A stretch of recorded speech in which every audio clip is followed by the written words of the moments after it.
Hello and welcome back to part 2. Part 1 पाहिला नसेल तर लवकर जावा आणि पार्ट 1 पाहून या, मगच खरी स्टोरी समजेल. तिथे आम्हाला असं आमचं डिसअपॉइंटमेंट झाल्यानंतर ना आम्ही ठरवलं की चला बेटर लक नेक्स्ट टाइम म्हणजे आजच नेक्स्ट टाइम. तर आम्ही पटकन कॅब केली आणि दुसऱ्या लोकेशनला गेलो. आमचं गुड लक होतं तिथे. तर काय आम्ही पोहोचलो दुसऱ्या लोकेशनला. तिथे पोहोचल्यानंतर आम्हाला खुशी झाली, चला हे तरी आम्हाला भेटलं. इथली थीम एकदम ॲस्थेटिक आहे आणि इथे तुम्हाला ॲम्बियन्स पण खूप छान मिळेल आणि शांतता सुद्धा खूप छान असते. आतमध्ये लाईट म्युझिक चालू असतं. एकदम डेटसाठी परफेक्ट प्लेस आहे.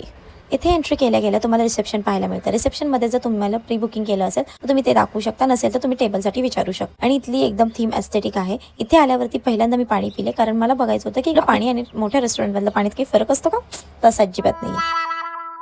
एवढे छान ठिकाणी आलो आणि फोटोज नाही काढले, अशक्य होतं. आम्ही एवढे फोटोज काढले की टेबलवरती जी आमची ऑर्डर आली होती ना ती फार थंड होऊन गेली होती. थोड्या गोष्टी ऑर्डर केल्या होत्या कारण आम्ही 3 जणी होतो. आम्ही पिझ्झा, स्पगेटी आणि 1 पूल ऑफ केक आणि आय समथिंग आम्ही ज्यूस पण ऑर्डर केला होता आय थिंक. आणि इथले टेस्ट बोलायला गेलं ना तर टेस्ट 1 नंबर होती. खरंच वर्थ इट आहे. एकदा नक्की व्हिजिट करा.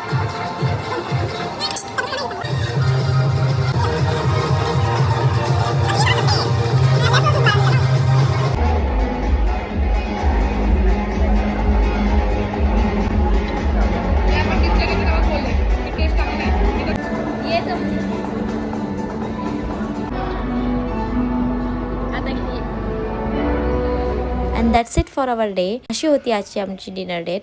खरंच कधीतरी आपण आपल्या फ्रेंड्ससोबत सुद्धा जर डिनर डेटला गेलो ना तर तो एक्सपिरियन्स बेस्ट असतो. तुम्ही गेलात का कधी असं गर्ल्स डिनर डेटला? मला कमेंटमध्ये नक्की सांगा. आणि आजचा आउटफिट मी लास्टला टाकलाय व्हिडिओच्या, तर पाहून नक्की जावा. आणि जर आवडलाच आउटफिट तर इंस्टाग्रामला मेसेज करा आणि त्याची लिंक घ्या. आणि कसा वाटला तुम्हाला हा पार्ट 2 मला कमेंट सेक्शनमध्ये नक्की सांगा. आणि पूर्ण बघण्यासाठी सुद्धा खूप खूप thank you for watching. Tata, love you, bye bye.